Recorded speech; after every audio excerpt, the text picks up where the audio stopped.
Hello there. All right guys, taking a look at the Ferro concept slickster in its base form with the elastic cummerbund. I'll kind of go over how it is right as you get it, and then of course I'm going to add some stuff onto it, just kind of show you that this slick carrier can be built up a little bit, so stick around. So full disclosure, this plate carrier said I did not purchase this. This here was actually issued to me from my squadron. We actually picked up a couple of these due to just some of the areas that we might deploy to. Rather than having your full molle plate carrier that you have to carry with you everywhere, you can leave that full decked out one like with the helos like in wherever you're storing it at. And if you have to walk around the fob with plate carrier and helmet, you can just throw this one right here on. So once again, did not spend any money on this. This here was issued. All right, so the slickster truly lives up to its name as far as being a slick carrier. All right, so you guys can see here on the front plate bag, we have our loop field on the bottom for being able to attach our cummerbund and placards if you need to, and then a loop field up here for attaching any other sort of like items, particularly flags, name tapes, things like that. You'll notice there are cutouts here on the side, and that is for the QASM buckles. So you can go ahead, you can attach those and being able to add a aftermarket placard. And then of course Ferro Concepts and a few other companies, they make some that have the G hooks, and those G hooks will just attach in on these bottom ones here, and that'll give you that cummerbund. Going to the shoulder pads. Now the shoulder pads are sewn in here at the top of the front plate bag, and as we flip this to the rear, you can see that the sort of shoulder pads that we have actually end up tucking into the rear plate bag. Now they do give you this little device like right here, that way you can stick this inside and that'll go in between the shoulder pad and where the hook and loop is. That way you can undo it, and these shoulder pads will actually go inside the rear plate bag. So they said they're just held together by Velcro, but it is not like the double overlap you're used to seeing. Said this one does go all the way into the rear plate bag. The rear plate bag itself, once again, just like the front, but without those QASM buckles. Said you have generous like loop fields on both sides. The one thing that I have kind of taken notes, and I think a few others have definitely mentioned this, is that you guys can see here, here's how the cummerbund attaches. Now this here's their elastic cummerbund.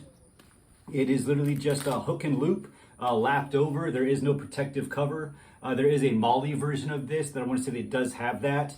And then Whiskey 2-4, they make a cover that slides on over this that is a molle panel, and that will actually also cover up this. While I haven't had it happen to me, I've definitely been kind of like weary of getting this right here caught when I'm getting in and out of like vehicles and kind of like coming undone. I said, once again, that has not happened to me yet, but just something to think about with how this cummerbund is actually attached. As far as the cummerbund itself, so it is an elastic material. There are 4 slots on each side, and they'll fit your PMags, no problem. So I can carry a total of 8 PMags on this if I wanted to, but I can also fit other items. So like this is my duty phone. That you'll see that it's a little bit bigger than a PMag, and there is like that stretch. So it definitely takes a little bit to actually get it inside here. But once it is, it is now secure. You can see how that elastic material kind of like, stretches out and accommodates like that phone. So if I'm looking at maybe a smoke grenade, tourniquet, a smaller radio, those will all probably fit, inside this. I will say that if you were trying to wear this right here as a concealed carrier, this cummerbund works out very well. If you are trying to build this plate carrier up, probably get a different carrier for that. But so you can get their 3-cell cummerbund and run that with this plate carrier, no problem. All right, so what would be the role for a security forces member, active duty military, to have a carrier like this? One, for concealment. So those of us who have worked personal security detail, close protection team, often you might be wearing a plate carrier underneath a button-up. So I actually did wear this underneath the button-up for a 4-hour drive. I said most of the time we're going to be seated because we were driving the principal around. And there is this spacer mesh material that is on the inside of both plate bags. With that spacer material, and it being, of course, underneath my shirt, I was really just trying to see if there were going to be any pressure points from the plate digging into my back as I was sitting there driving, and surprisingly that did not happen. So this right here was actually a very comfortable plate carrier to be wearing.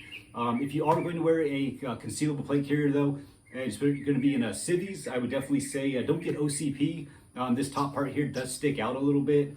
And for me, I was wearing my holster at the 12 o'clock, and I have a weirdly short torso, so the front plate bag was sitting a little bit on my pistol butt, so on my grip. So just something to think about if you know that is what you guys might end up like doing. So that a small concealable carrier like this works very well. And then of course I've talked about it plenty of times. As it kind of goes into that agile combat employment thing the Air Force is doing, and that is for like our maintainers and guys like that to be able to have a slick carrier. That way they can throw this here on, they can refuel, reload those aircraft, and then if something happens, they have a chestrig with their fighting load, they can throw that on, grab the rifle, and go. Said this here like by itself, said it's not bad like at all. It's like with the L4 Performance Bravo harness that I typically use, it's very thin. It fits over this without like any like issues whatsoever. So said this plate carrier right here would definitely be something I would recommend for either one of those options. All right, and like I said, so if you guys want to plus this right here up a little bit, so these QASM buckles, they work, you know, extremely well. I can now throw a placard on here, and I will say that if you are going to be adding more weight like this to it, definitely add some like aftermarket extra shoulder pads for it. I don't even know which ones these here are. They're from a plate carrier that I don't even think I have anymore, but for some reason, I have the shoulder pads. So like I said, you know, if you're just going to add some more weight to it, so that very thin strap, you will feel that kind of like digging into your shoulders. So, you know, aftermarket shoulder pads, highly recommended. But said not a whole lot to this plate here. Said it is extremely like easy to use. I definitely prefer it in its slick setup, but said, you know, plussing it up a little bit, you know, you definitely can do. So once again though, if you are trying to, if this here's going to be like your go-to and like, hey, like I need to have all this extra stuff on it, I would probably recommend any other sort of molle carrier. All right, whether it be from Ferro, Spiritus, L4, like, you know, whoever. Said this here can be plussed up if need be. So very short video, but I hope this helped. If you guys got any questions, you know, put it down in the comments. Shoot me a message. You know, here for y'all. Later.